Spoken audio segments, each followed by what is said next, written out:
here we are, 50th episode, and Jesus Christ, I do not even know how this one happened. So I just wanted to start off by saying thanks to everyone and anyone who's supported the show over the years. I mean, at first there were people who talked about what they felt about the first episode, there were people who contributed things to it, all sorts of stuff. I don't even know if I'll even be able to remember it all, but no matter who you were or how little of it was, I seriously appreciate everything. I do have some pyrotechnics, but I'm also reminded that Jim Sterling did this exact same goof. I've had these for like 5 years and never had a reason to use them. So now it's like, well, if I use them, I have to sort of rip someone off. Fuck it. Oh, fuck's sake. Yeah. Stringy things. So yeah, this episode's going to be a bit different, and hopefully it's worth the 50th episode milestone.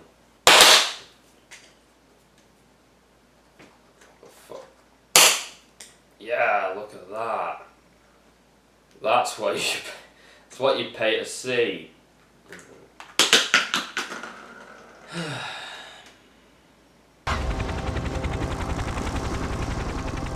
It was supposed to be a routine mission. We go in, identify the biohazard, clean, and get out. We'd experienced hot zones before. We've had to use force before. But this was different. The drop location was different. Very different. Government conspiracies, secret weapon testing, aliens. I didn't believe any of it. Nothing could have prepared me for what I was about to encounter. This is my story, my journey.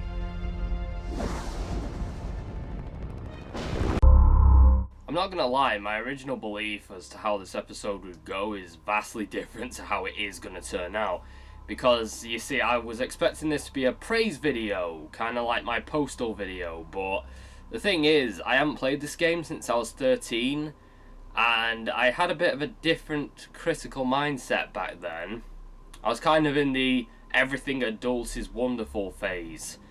So yeah, this game might not have lived up to the pedestal that I might have put it on, but it's probably going to make the episode a lot more interesting because now I have some negatives to say about it, so yay. Out of all the games that I've ever seen that have gone through redesigns, Area 51 is probably one of the most interesting ones that I've ever seen.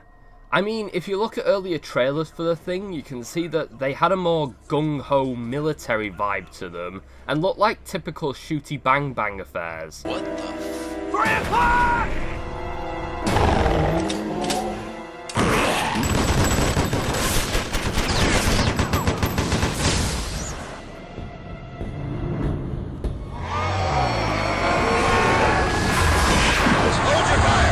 Team 2! It all started when some large creature attacked us. Creature? That was a goddamn alien. You can really see that the HUD reflects that quite well. It reminds me more of something like Halo or early Call of Duty. Whilst the finished product kinda reminds me of early Call of Duty, it definitely reminds me of the more solemn, realistic bits than the gung-ho bits. Also, this might have just been for the trailer, but a lot of the voice acting is rather cheesy, and there's also a lot of difference when it comes to design, especially with the weapons. Some things stayed the same, but most things were changed by the time we got to the finished product. As a result, the Mutant game went through a huge transformation. How poetic. It went from a shooter style of game to an introspective isolatory horror game that relied heavily on its acting and writing prowess. Is that really a good thing? Well, yes and no. I'm afraid. It's kind of difficult to say. If you watch behind the scenes footage in the game, you can see that they cared most about the voice actors behind this thing. And so, they got David Duchovny as the protagonist, Ethan Cole, Powers Booth as Major Briggs, and Marilyn Manson as Edgar. Yes, that's Marilyn Manson. Outside of that immediate star power, they also got Nolan North to voice one of the characters, who I'm pretty sure would have voiced Ethan Cole had this game come out 5 years after. The performances are okay for the most part. David Duchovny does sound drained and depressed through most of it, though he's supposed to be, so that's not a criticism. It was. Everywhere we looked, we saw secrets. Spy planes, banned weapons, and a lot of scared people. The virus was designed to hide in its host. Those infected began to mutate in 4 hours. What they lost in humanity, they gained in strength. The command staff thought they'd responded fast enough, that the protocols had worked, that the virus was contained. The government had no choice but to respond with extreme measures. When we finally arrived, it was almost with a sense of relief. To start the mission, to do something, anything, meant an opportunity to forget what we just witnessed. And he carries the story quite well by himself. Even Manson, who I don't really consider to be an actor, he does do a pretty good job of being creepy, which is the whole reason for him being here, as when you watch the behind the scenes, all the directors do is tell him to be creepy. Try it one more time, and this time from the top of paragraph 3. Just give me a little more sense of creeping under my skin. When we come into the studio, my goal for the day with that particular actor is to get the best performance out of them possible and to make the game come to life. You can tell the designer's fatal flaw in their thought process just by watching these behind the scenes videos. They seem to think that recognized voices make a character. However, this is really far from the truth. We really wanted David Duchovny just because, the whole, alien conspiracy, that type of thing, the government conspiracy kind of really lended himself well to David. Your flesh tears so easily, your bones snap so quickly. So we wanted something really strange and different, and we thought, Marilyn Manson would really be a cool voice for the games. I think it adds a lot of relevance to a video game when you get really strong character actor voices. Powers Booth and David Duchovny. Powers Booth and Marilyn Manson. I like that company.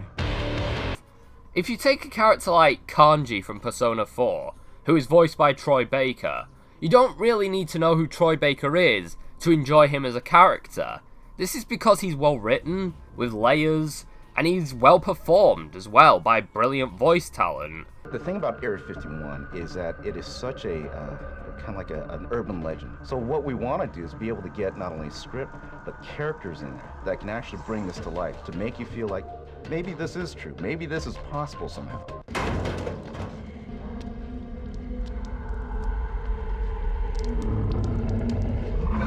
The reason why we brought in the top talent is Powers Booth is a commanding performance, and he's your leader. Let me remind you, gentlemen, we are in a hot zone.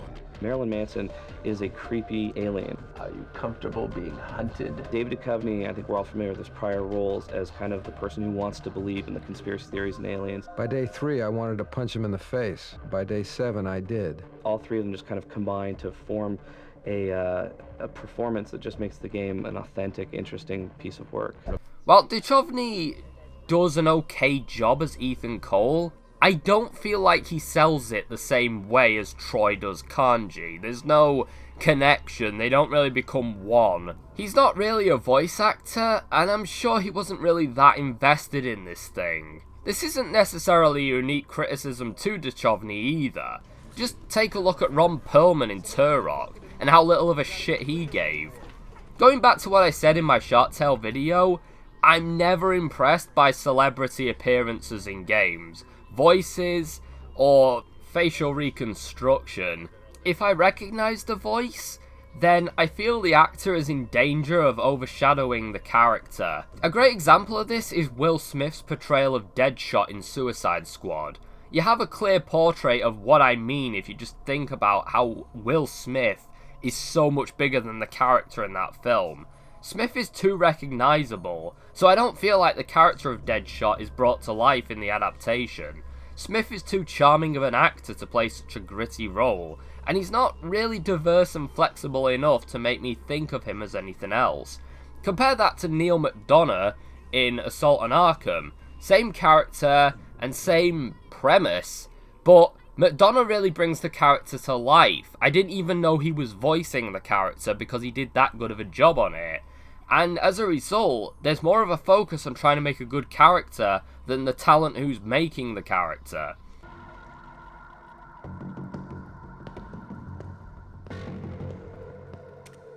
Go ahead. You're out of bullets. I am not! You are. You're gonna pull the trigger, and when nothing happens, I'm gonna punch you in the throat and bash your brains out. 3, 2. Make any demands. Oh, I'm sorry. You thought I was talking to you. No, errand boy. I'm talking to your boss. That's my price, sweetie. You know what it is. Video games have an odd obsession with celebrity identities, and celebrity modelling especially is becoming a recent trend. Quantic Dreams has always had its characters modelled off of its actors, and whilst this is impressive on a technical level, and it looks pretty at E3, I admit as well that I originally was impressed by this, but in recent years I find myself realigning my opinion.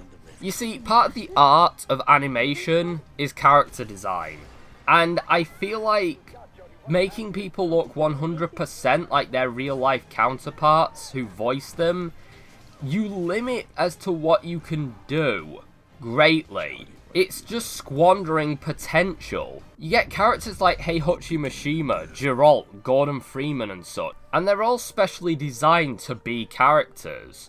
It's what makes them unique and interesting. Now, I know that most of Valve's characters were modelled off of random people around Valve's office, but I wouldn't have known that if I hadn't looked it up. As a result, it feels like they had an appearance in mind when they made the model, rather than just being like, oh, let's make it Ellen Page. That way people will like her because she's Ellen Page.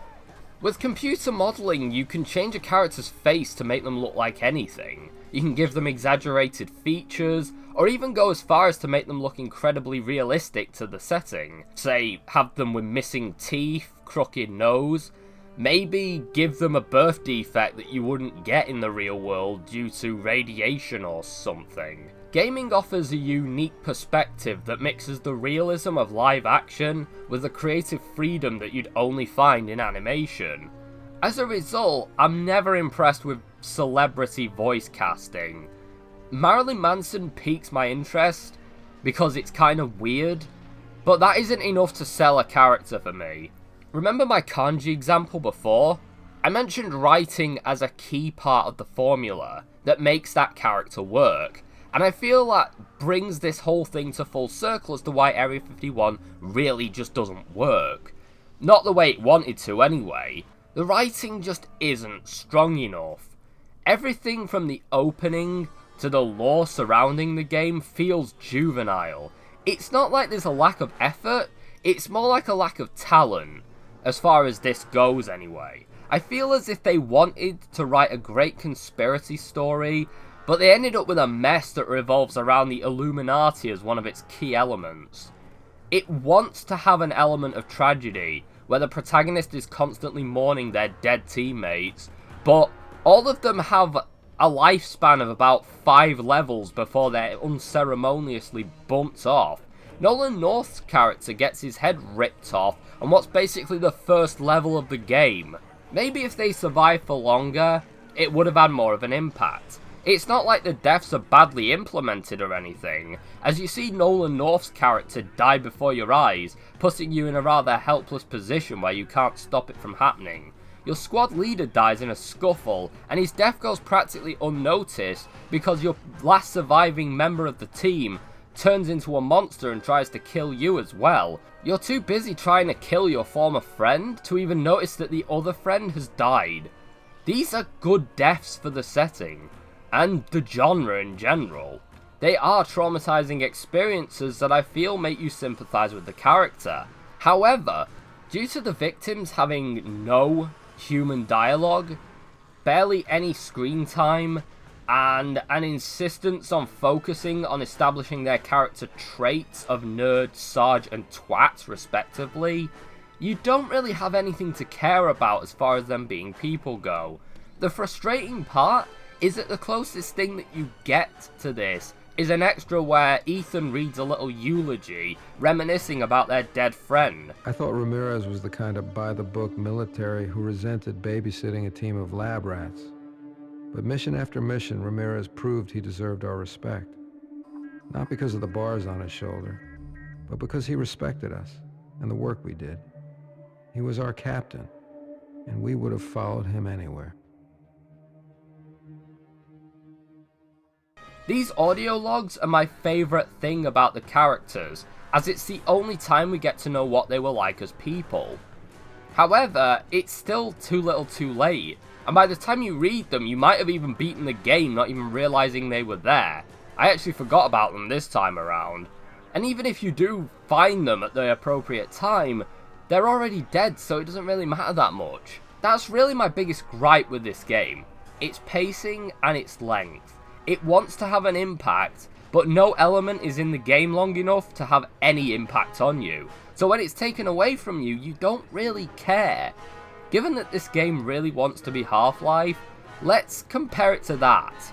In Half-Life 2, you see characters interact with each other, reminisce about better days, they have opinions and thoughts, and a sense of humour. Some of them love each other, some of them are rivals. Program the modulator to emulate a Zen relay. That's my father's work you stole. It's my work too! And I had to prove to Dr. Breen that your father would be the most valuable member of any research effort going forward. Enough of your bullshit! Look, Gordon, there's my dad. I'm going to bring him in. You found Eli? No thanks to you. Just enter the coordinates for Dr. Kleiner's lab and let's get moving. It's why seeing something bad happen to them has a profound impact on you, because it feels like something was actually lost. I know I've said this before in some way, but if a character has no character, then nothing is lost when they die.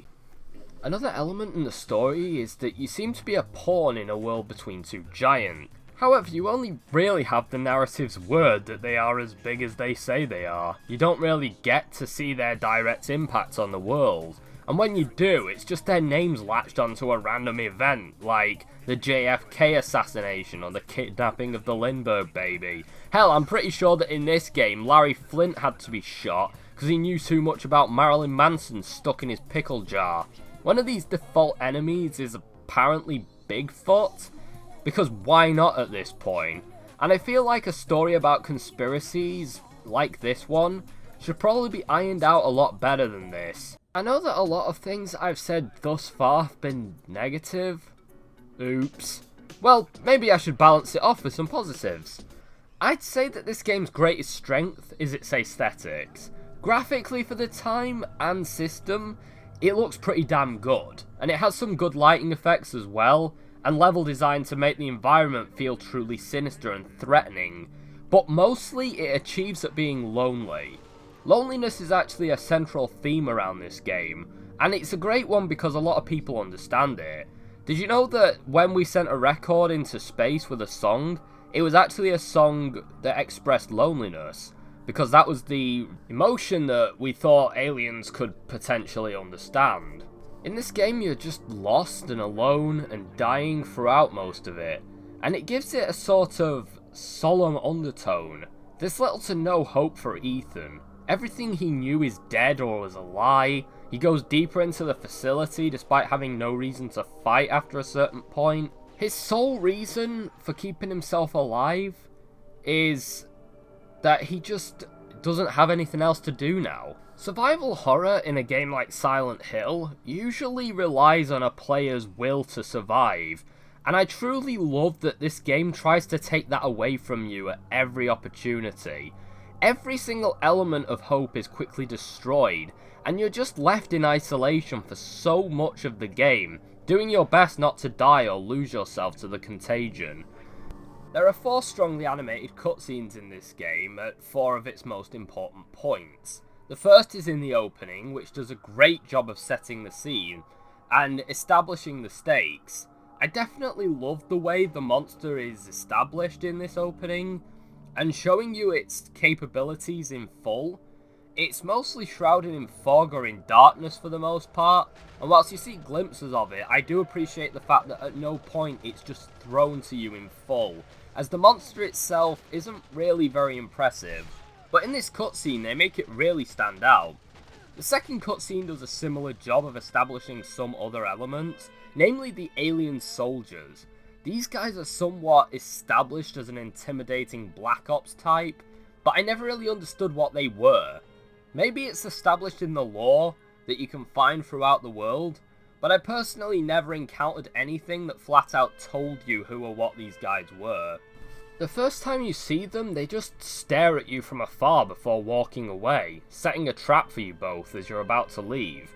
It makes them somewhat imposing given that they callously condemn two helpless people, and they don't even seem remotely disturbed by the prospect.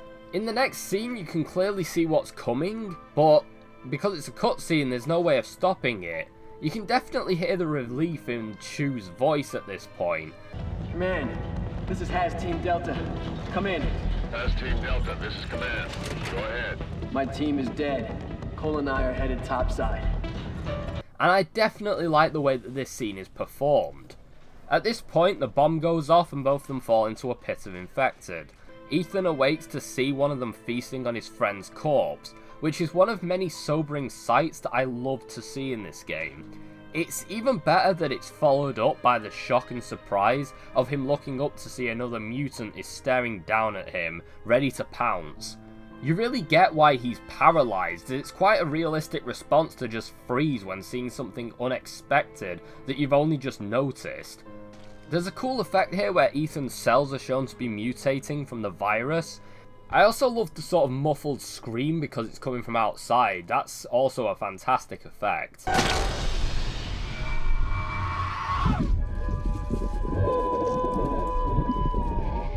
You can see him eventually slowly morph into his feral self, and it's here that Marilyn Manson makes his debut, using his fallen friend's corpse like an animated puppet and hovering it over him like a ghost. As I said, I love a lot of the aesthetic choices, they are so well done in this game. I feel like it's a truly creepy atmosphere, and I really enjoy this game's take on survival horror. It's not what I'd call scary per se, but it is kind of hard to scare me with a horror game or film. It's very rare that it happens. But it does create some rather ghastly imagery and implications, and I personally appreciate that a lot. If a horror game can't scare me, then it should at least interest me, and I feel like this game does pretty well at that. I wish that I could say that all this was good, but unfortunately, the writing really lets it down. And I personally feel like this next scene really shows what I'm talking about. Again, I love the way that this scene opens up where Ethan Cole stands face to face with Edgar for the first time. The music and the overall effect of the scanners circling him as he flies through the rift really builds up the suspense. As he comes to a crawl ready to dock, Edgar talks about how he's in some sort of mortuary for failed version of himself. Edgar is a biological weapon surrounded by the corpses of twisted versions of his own kind who are merely a strand away from sharing his fate, and he theirs. Now that's kinda fucked. It takes a while for the game to show Edgar, and I quite like his design, though Manson's voice really brings him to life. Prison before you serves one purpose: to extract the virus from within me, used to corrupt your kind and mine. It is a potent weapon indeed. In me runs the disease and the cure. To restore your humanity, you must inject my blood. In time, my DNA will combine with yours, cleansing you of the virus. It all builds up to Ethan injecting himself with the cure to the virus. However, this apparently binds him to Edgar forever. Given that Edgar can manipulate the dead and such, it's fair to assume that this is a pretty big deal, but little to nothing comes of it in this game. Maybe it was supposed to be a plot thread in a sequel? Yeah, that thing. Or maybe it's just meant to be an ominous warning, a sort of devil's bargain to close this thing off with, so we never get too much hope. Edgar is established to having a bit of an ego, having an almost nihilistic complex as some life forms to him are worth his time and others just aren't. In his dialogue he says, "I am the bringer of death," I am the bringer of death. Which actually makes me think of him as some sort of god of death. It's more than possible that he sees himself the same way, which again might sound like ego, but to me it's more like tragic self-awareness. Like, he's aware that he exists to bring death to the world, and he kind of has to accept that in order to be who he is. I like as well how in this cutscene it feels like it holds quite a bit of significance, as it's the first time that we've ever seen him consider anyone to be his equal. This scene is pretty damn cool, and when I was 13 it was one of my favourite scenes in gaming history, but seeing it as an adult I have so many questions. Like, 1. Why is there a taxi to Edgar's prison? 2. Why is nobody guarding Edgar's prison? 3. What the fuck are these aliens doing here? Yeah, they look sinister and cool, but what exactly were they doing before? And are they even in the same place? Were they just staring into the dark like a pair of drongos waiting for their cue? Is nobody concerned that Edgar could just leave? Unless he needs that tank to live, or can't breathe Earth's atmosphere. Could he just not leave the tank and get 2 taxis to carry him out like roller skates? Why doesn't Ethan say a damn word in this scene? I guess it's kind of cool, but doesn't he have any questions as to what he's doing? Doesn't he at least want to thank Edgar for saving his stupid ass? Maybe the actor wasn't available for this scene or something like that. Still, it's really distracting because he doesn't say a goddamn word or make a single sound. Why are all the dead aliens just left to rot? It makes a cool backdrop, but why didn't they dispose of them or something? What if the virus that's in them mutates or something inside their corpses? That was established as to being a thing with the working virus, so it's not crazy to believe that this might happen in the beta version of it. 7. It looks like Ethan was riding through something to get here, but Manson sends him a taxi to pick him up. Why does he have the control of his transportation to and from his prison? And 8, wasn't Ethan already bound to Manson through the virus to begin with? Like, if Manson can manipulate a corpse of a virus victim, surely he can manipulate Ethan from here. What does that version of the virus change? In comparison, I'll say that there's very little to nothing to say about the ending cutscene. It's not bad, but it just kind of speaks for itself. When it comes to gameplay, I feel like this is more than a little clunky. Its mechanics are pretty solid, but the control is really stiff and awkward. I thought it was just me and my third-party controller at fault, but if you look at this old gameplay trailer, you can see other people having the same problems as well. It's kind of funny how the game wants to be like Half-Life. I mean, its characters even feel like the ones from Half-Life, just role reversed. However, in spite of this, it somewhat lacks Half-Life's fluent controls, and its gameplay is a lot more pedantic. One thing that especially bugs me is how you have to look dead on a button and press it or it won't register. This is a minor detail, but god does it make it harder to escape during tense situations. As mentioned before, you end up getting infected during the process of the campaign, and this actually affects the gameplay to a large degree. As an infected, you're able to conjure parasites who are able to drain health from enemies, which is a great way of surviving intense battle situations. There's also a sort of bomb attack, but I found its use somewhat limited, and it drains all of your power, so it never felt like it was worth doing or experimenting with. You restore your alien meter by meleeing targets, collecting syringes, or standing over infected corpses. These methods make some form of sense, but are kinda hard to achieve. Meleeing enemies is the easiest way to level up this meter, but it's somewhat suicidal running up to a foe as a human and trying to give them a thump. Especially when you have a cannon that can create singularities. It just seems a bit like using a club instead of an AK-47. I do love the intensity of the firefights, and you're able to keep up the offensive thanks to your special powers. I do tire of the modern approach of making you run behind things and cower in fear as your health regenerates. It's a pleasant change of pace to just be able to turn the tables and bring the fight back to them. I'm also not a huge fan of merciless checkpoints like this, which is a huge problem towards the end of this game. The alien mothership portion specifically. Not only can you get knocked back a few minutes, but sometimes there's an unskippable cutscene before the fight you just died on, and it just adds to the frustration.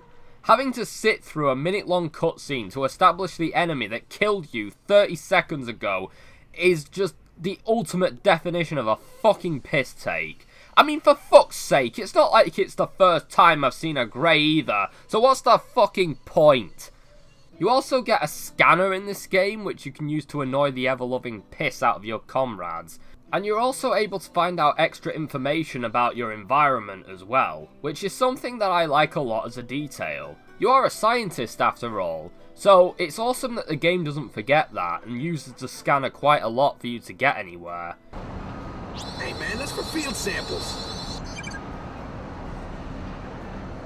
Oh yeah, cool. A little to the left.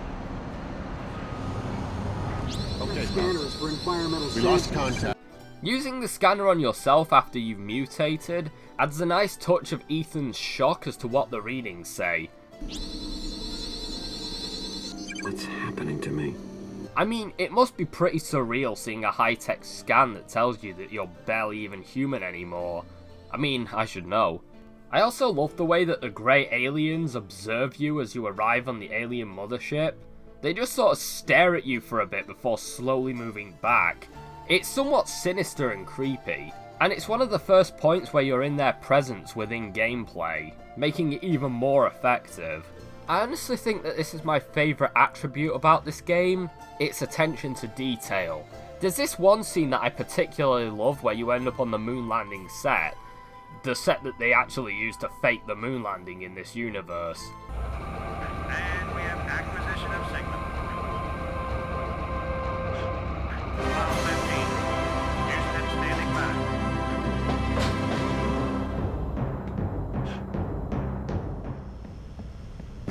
Repeat. Apollo 15. Houston standing by. The fact that the fake moon landing set is a backdrop for a shootout is great, but I just love the attention to detail, where it's playing the recordings back, and it's really crappy effects to simulate the landing itself. Now, there are a few minor issues, like the cardboard astronaut seemingly reflecting the spaceship that he stood right next to in his visor. Then there's some truly baffling errors, like the fact that this set has been up for over 30 years at this point, and nobody bothered to clean it up. You'd think that someone would have been eager to destroy the evidence that the moon landing was faked, not just leave it all intact for some random shit muncher to find. It would also make some semblance of sense if this place was built like Aperture Science in Portal, and each decade they moved up a bit and left the old sections to rot, but there's no evidence to suggest that such a thing is going on here. Furthermore, why wouldn't they want to reuse this space? I can't imagine that you're going to get infinite space on the ground here, so you might want to dig out a few old closets from the 60s and revamp them. This is almost flawed as the fake moon landing theory itself, which is an endless source of amusement for me, admittedly. This one crazy bastard who's never even heard of a printing press offered the argument that you can see one of the prop rocks labelled C, as if anyone would write the letter C on a fucking prop on a movie set. Even if you weren't trying to tell a lie on this scale and were just making any old movie, why risk such an immersion-breaking goof such as that? Why would you need to label rocks? Even for the sake of continuity, it doesn't exactly seem like it's worth the risk involved. Oh, by the way, that letter C, it's like a hair or something. Just a hair that got caught in the negative when they were making prints of this picture. In the original negative, you can see that that rock is not labeled C. The hair wasn't in there. So this is just a ridiculous claim. On the production, he doesn't appear on most versions of the picture, so there you go. The risks involved is what makes me think twice about any conspiracy theory being real. I mean, you look at Watergate as a simple bugging operation, and you see how easy it was to be found out. Then you have a situation like this, where potentially hundreds of people have to keep a secret for a century from the entire planet. How? It's practically impossible to keep a secret that's shared between 2 or more people. The more people who know, the bigger your chances of having a blabbing shithouse in your midst are. I mean, any secret beyond like 2 or 3 people is more or less public knowledge. If the moon landing was faked, I'm certain that someone would have stepped forward or accidentally have slipped something out by now. At least this game offers a semi-decent reason for the moon landing being faked, that they found horrors on the moon that the human race weren't ready for, so they made a simpler version of the moon for the mass public to consume. I guess that makes sense in a universe with killer aliens and shit in it. I also found this part especially difficult and frustrating, due to the fact that it kept killing me and it had unskippable fucking cutscenes. A very difficult battle and merciless checkpoints. It's an awesome amount of detail and such great atmosphere, but the level itself and the reason for it being there just isn't very well thought through. Honestly, I feel as if this area is but a microcosm of the entire game. Looks pretty damn good, it's well designed, but it has so many surface problems that become more and more apparent the longer you look at them. Overall, I'd say Area 51 is what I'd personally call a flawed gem. It's a game with a lot of heart that was somewhat misguided as far as effort went. I feel as if they were expecting the voice talent behind the game to carry it a lot further than it actually went, which isn't exactly a new problem. The industry hasn't exactly learned from this game's mistakes, and worst of all, it hasn't taken a note from its page when it comes to setting either. If you like survival horror games, or this kind of game in general appeals to you, on any level, I would definitely give it a whirl. While it doesn't have the grand impression that it first did on me as a kid, I can't deny that I'm still impressed, both by things that were good for its time, and things that I genuinely think are timelessly brilliant. The story is somewhat lacking when it comes to pacing, and it could have really done with a few rewrites to be concise as possible, but overall, I feel like this is a game that gets things wrong in spite of effort put into it. And in all honesty, I'll always appreciate a game like that over something that gives me no impact whatsoever because nobody gave a shit. The philosopher Sartre once said, "Hell is other people." He was only half right. My mind and body have been altered beyond reason. I don't know who or what I am anymore. We came here to rescue a small group of men. We failed. I failed. But their sacrifices may have saved mankind. For now.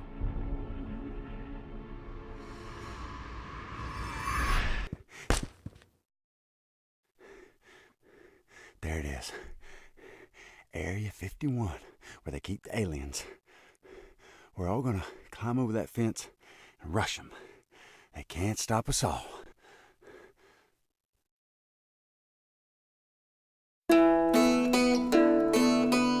Hey, just a quick announcement. I have now opened a Discord for my show and channel related activity.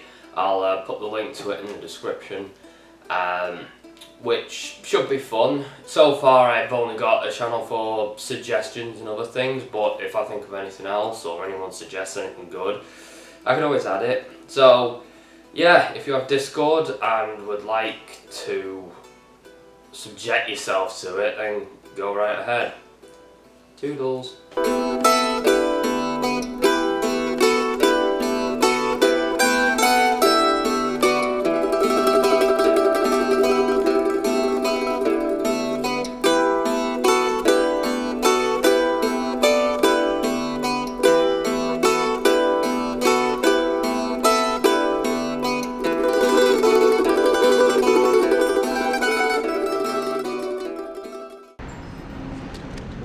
Enjoy your stay at Area 51, America's foremost covert government resort and spa. Crispy, shut the hell up.